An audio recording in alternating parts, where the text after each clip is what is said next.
Hello बच्चों, welcome back to my channel. कैसे हैं आप सब लोग।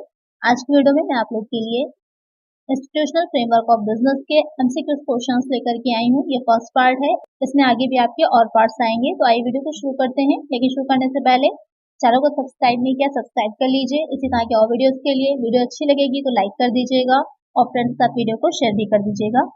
फर्स्ट क्वेश्चन लेते हैं।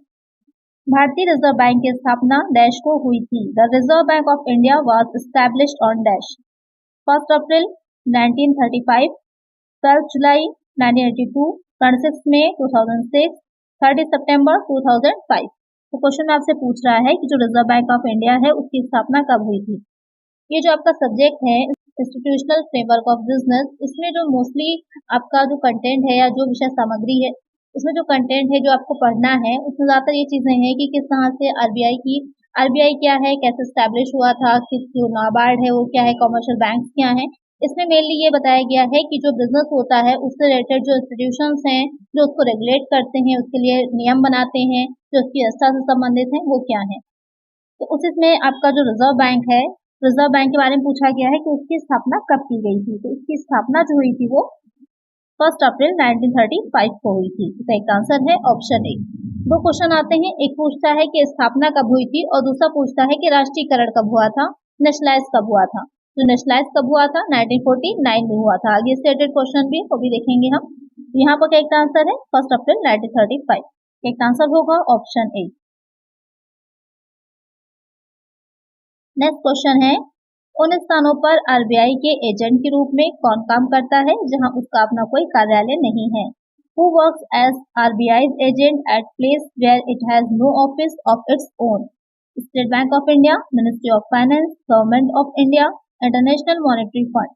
क्वेश्चन में कह रहा है कि जहां आरबीआई नहीं है वहां आरबीआई के एजेंट की तरह कौन सा बैंक काम करता है। तो जो बैंकिंग एक व्यवस्था होती है, जो आपकी फाइनेंस जो पूरा एक प्रणाली है, तो एक तो आपका ऑर्गेनाइज्ड एरिया होता है, दूसरा अनऑर्गेनाइज्ड हो जाता है। तो जो संगठित क्षेत्र होता है, तो जिसमें सबसे बड़ी जो संस्था है वो हो जाती है रिजर्व बैंक ऑफ इंडिया। और रिजर्व बैंक ऑफ इंडिया के बाद जो आता है आपका वो हो जाता है स्टेट बैंक ऑफ इंडिया, जिसे शॉर्ट में आप लोग एसबीआई कहते हैं। मोस्टली अब हर जगह पर ही एसबीआई की ब्रांचेस होती हैं। तो यहाँ पर जहां पर भी आरबीआई नहीं है उसकी जगह पर जो एसबीआई होता है वो काम करता है उसके एजेंट की तरह। एक आंसर होगा ऑप्शन ए। नेक्स्ट क्वेश्चन है, आरबीआई द्वारा किए गए कार्यों के बारे में निम्नलिखित में से कौन सा सत्य है। Which of the following is true about the functions performed by RBI? It is the bank of issue. It acts as banker to the government. It is the banker of the bank. All the above। Question में आपसे पूछ रहा है कि जो statements दिए गए हैं उसमें से कौन सा स्टेटमेंट करेक्ट है। ये एक निर्गमन बैंक है, यानी कि इशू करता है करेंसी को, या सरकार के बैंकर के रूप में कार्य करता है, या अन्य बैंकों का बैंकर है, ये सभी। तो आरबीआई जो होता है, फंक्शंस जो आरबीआई के हैं, तो कुछ तो उसके मुख्य कार्य हैं, मेन काम है, और कुछ उसके सहायक काम है। तो यहाँ पर जो आरबीआई है, जो इंडिया में करेंसी चल रही है, जो नोट निर्गमन का कार्य है, वो रिजर्व बैंक ऑफ इंडिया ही करता है। ये सरकार का भी बैंक है। गवर्नमेंट इंटरनेशनल लेवल पर जो भी या अंतर्राष्ट्रीय स्तर पर या राष्ट्रीय स्तर पर जो भी एक्सपेंसेस करती है वो आरबीआई के माध्यम से ही करती है। तो यहाँ पर वो सरकार का भी बैंक है। बैंकों का बैंक किस लिए कहा जाता है, क्योंकि जितने भी बैंक हैं उन सबका अकाउंट जो होता है वो आरबीआई में होता है। वो अपनी जो धनराशि होती है उसको आरबीआई रिजर्व बैंक के पास ही रखते हैं, इसलिए बैंकों का भी बैंक है। तो इस तरह से ये तीनों ही स्टेटमेंट क्या है, करेक्ट है। एक आंसर क्या हो जाएगा हमारा ऑप्शन डी। आइए एक बार देख लेते हैं कि जो रिजर्व बैंक है वो कौन से कार्य करता है, तो आपको एक क्लियर हो जाएगा कि अगर क्वेश्चन इससे आता है, कुछ भी पूछ लेता है, तो आप कंफर्म होंगे कि कौन सा आंसर करेक्ट होगा। तो यहाँ पर जो ये काम करता है रिजर्व बैंक, उसको मेनली दो पार्ट में डिवाइड किया गया है, जैसा कि आप देख रहे होंगे अपनी स्क्रीन पर। एक इसके जो होते हैं ट्रेडिशनल काम होते हैं, परंपरागत कार्य होते हैं, दूसरे इसके विकासात्मक होते हैं, डेवलपमेंट काम होते हैं। तो जो उसके परंपरागत ट्रेडिशनल कार्य हैं उसमें आ जाता है जो एक ये केंद्रीय बैंकिंग के कार्य करता है, दूसरा ये साधारण बैंकिंग के कार्य करता है। केंद्रीय बैंकिंग के जो होते हैं उसमें नोट निर्गमन आ जाता है, यानी कि इशू ऑफ करेंसी। सरकार के बैंक के रूप में, जैसे कि भी आपने पढ़ा, बैंकों का बैंक है। विदेशी विनिमय का क्रय विक्रय तथा विनिमय नियंत्रण करना, यानी कि जो एक्सचेंज करता है, यानी कि फॉरेन एक्सचेंज जो होती है, या जो सेल एंड परचेज यानी कि एक्सपोर्ट इम्पोर्ट चीजें की जाती हैं। फिर आता है साख का नियंत्रक है, जो क्रेडिट है उसको कंट्रोल करता है। इसके अलावा बैंकिंग शिक्षा का विकास करना है, बैंकिंग से रिलेटेड एजुकेशन देना है।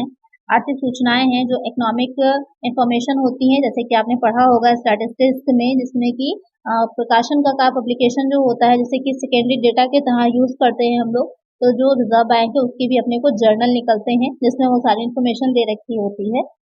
शोधन ग्रह का कार्य करती है। मुद्रा के हस्तांतरण के यानी कि ट्रांसफर ऑफ मनी।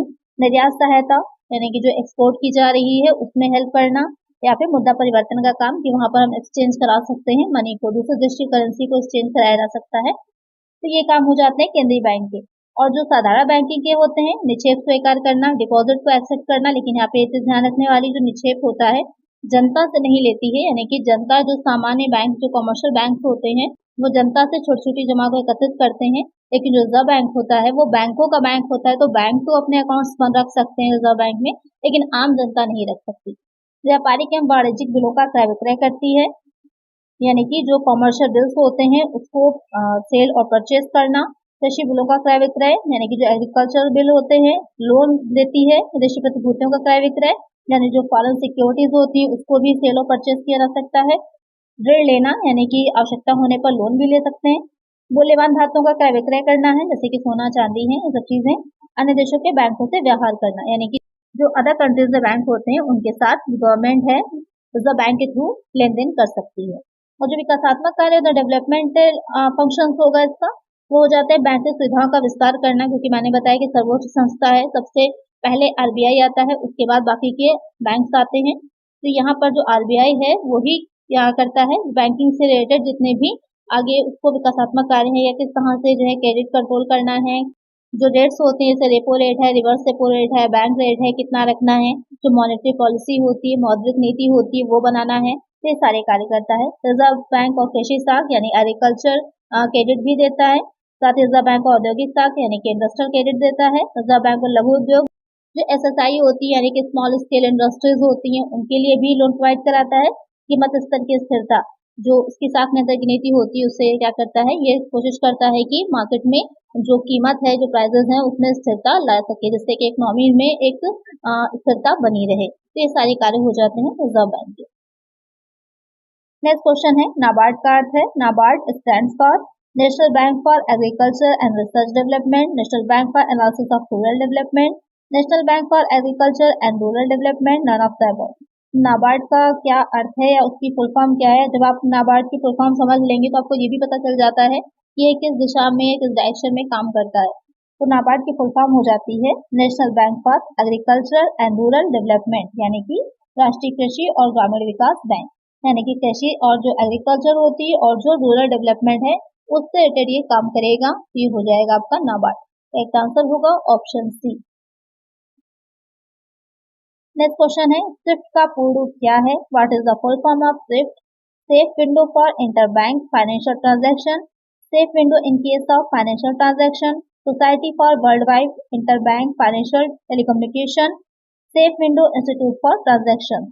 तो जो स्विफ्ट है उसकी फुल फॉर्म आपको बतानी है। स्विफ्ट क्या होता है कि जब भी हम इंटरनेशनल लेवल पर यानी कि अंतर्राष्ट्रीय स्तर पर या फिर जो विदेशों से किसी भी तरह के मुद्रा का लेन देन करते हैं, तो जिस भी बैंक के थ्रू कर रहे होते हैं तो उसका स्विफ्ट कोड लगता है। तो वहां पर आप जो स्विफ्ट होता है उसकी फुल फॉर्म हो जाती है society for world wide interbank financial telecommunication. एक आंसर होगा ऑप्शन सी। इसी तरह की कुछ और फुल फॉर्म्स भी आपसे एग्जाम में पूछ सकता है, तो आगे जो वीडियोज आएंगी उसमें भी मैं इसी तरह के फुल फॉर्म्स को शामिल करूंगी।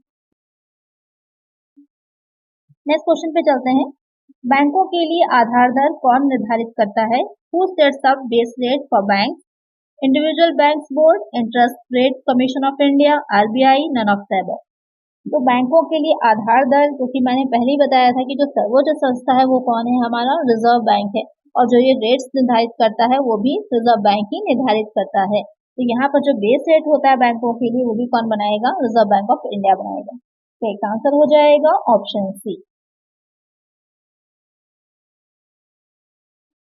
नेक्स्ट क्वेश्चन है नाबार्ड का मुख्यालय स्थित है।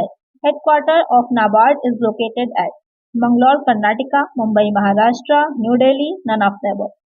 तो जो नाबार्ड है उसका मुख्यालय कहाँ पर है? उसका मुख्यालय है मुंबई महाराष्ट्र में। एक आंसर होगा ऑप्शन बी। हेडक्वार्टर्स भी पूछ सकता है, रिजर्व बैंक का है, नाबार्ड का है। नेक्स्ट क्वेश्चन है, नाबार्ड की स्थापना किसकी सिफारिश पर की गई थी? NABARD was established on the recommendation of Shivaram committee, Malhotra committee, Kumar Mangalam committee, none of the above. यहाँ पर क्वेश्चन में पूछ रहा है कि जो नाबार्ड है उसकी स्थापना किस समिति के सिफारिश पे की गई थी, या कौन सी समिति ऐसी गठित हुई थी जो इसने इसके संबंध में रिसर्च की थी और उसके बाद अपनी एक रिपोर्ट दी थी, उसी की रिपोर्ट के अनुसार इसकी स्थापना की गई थी। तो वो हो जाएगी शिवरामन समिति, शिवरामन कमेटी। तो एक आंसर होगा हमारा ऑप्शन है। नेक्स्ट क्वेश्चन है, नाबार्ड की स्थापना अनिवार्य रूप से निम्नलिखित को बढ़ावा देने के लिए एक विकास बैंक के रूप में की गई थी। NABARD was set up essentially as a development bank for promoting dash agriculture development only, rural development only, both of the above, none of the above. तो जैसे नाबार्ड की अगर आपको फुल फॉर्म पता है तो आपको आसानी से पता चल जाएगा कि ये जो एग्रीकल्चर डेवलपमेंट है और जो रूरल डेवलपमेंट है इसको ध्यान में रखकर की गई थी। तो ये दोनों ही आंसर आपके करेक्ट हैं। तो एक आंसर होगा हमारा option C, both A and B. Next question है, नाबार्ड का निम्नलिखित में से कौन सा कार्य गलत है?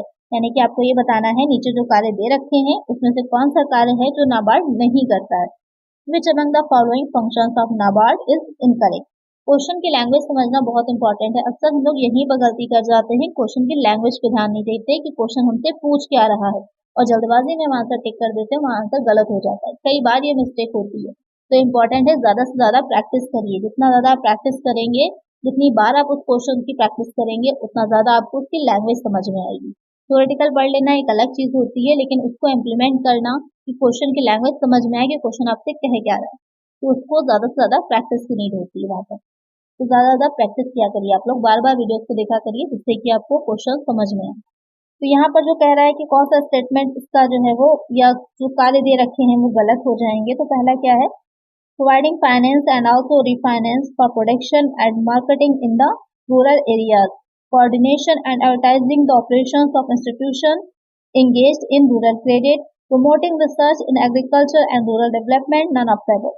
तो यहाँ पर क्वेश्चन में कह रहा है कि ग्रामीण क्षेत्रों में उत्पादन और विपणन के लिए वित्त और पुनर्वित्त भी प्रदान करना, यानी कि ग्रामीण क्षेत्रों की बात हो रही है। तो इसकी फुल फॉर्म नहीं आपको पता चल गया था कि रूरल डेवलपमेंट से रिलेटेड होता है कि वहाँ पर जो मैन्युफैक्चर हो रहा है, प्रोडक्शन हो रहा है और जो विपणन के कार्य होंगे उसमें वित्त संबंधी या पुनर्वित्त संबंधी सुविधाएं देता है, करेक्ट है। ग्रामीण ऋण में लगे संस्थानों के संचालन का समन्वय और सलाह देना, ये भी करेक्ट है।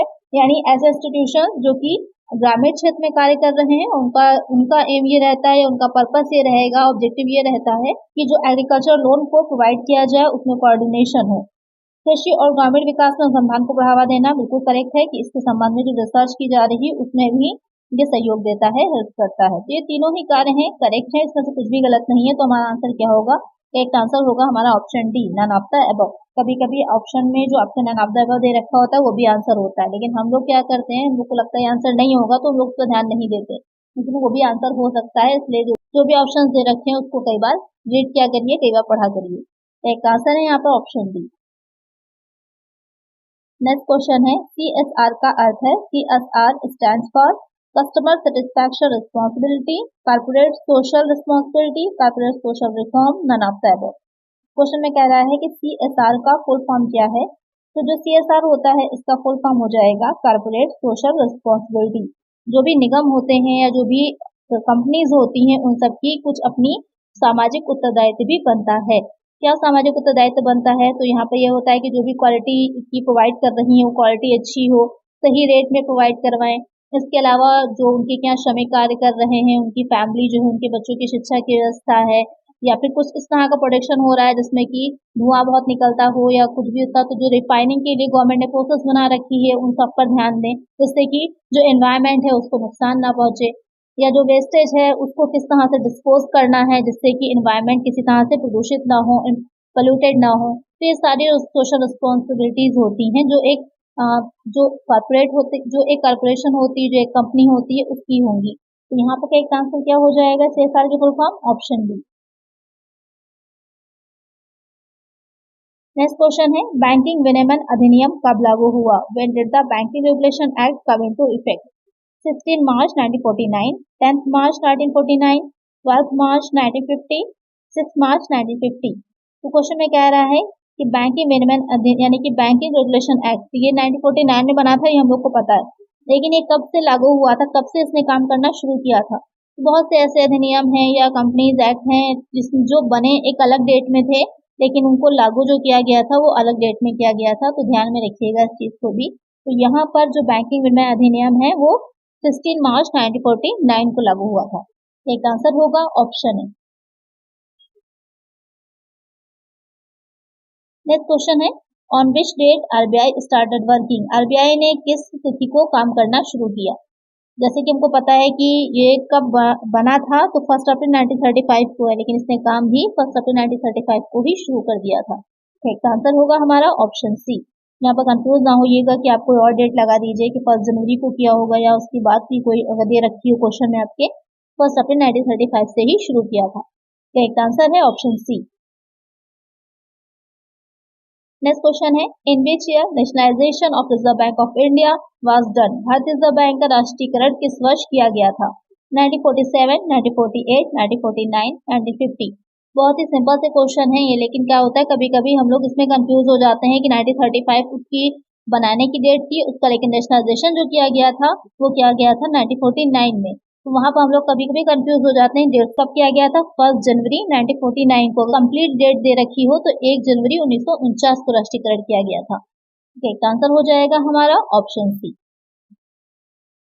नेक्स्ट क्वेश्चन है, what was the initial share capital of Reserve Bank of India. भारतीय रिजर्व बैंक की प्रारंभिक शेयर पूंजी क्या थी। यानी कि जब रिजर्व बैंक ऑफ इंडिया को शुरू किया गया था उस टाइम पर जो उसकी प्रारंभिक शेयर पूंजी थी वो कितनी थी। 5 करोड़, 10 करोड़, 15 करोड़, 20 करोड़। तो उसकी जो इनिशियल कैपिटल थी, शेयर कैपिटल, वो थी 5 करोड़ की। एक आंसर हो जाएगा ऑप्शन ए। तो आज की वीडियो में इतना ही। आई होप आपको वीडियो अच्छी लगी होगी, क्वेश्चन अच्छे लगे होंगे। इसके और भी पार्ट्स आएंगे जिसमें इसके बाकी के जो चैप्टर्स हैं वो भी कवर होंगे। तो अगर वीडियो अच्छी लगी है तो लाइक जरूर करिएगा, और चैनल पर नए सब्सक्राइब नहीं किया है सब्सक्राइब कर लीजिए, और फ्रेंड्स साथ वीडियो को शेयर भी कर दीजिएगा। मिलते हैं नेक्स्ट वीडियो में। Thank you.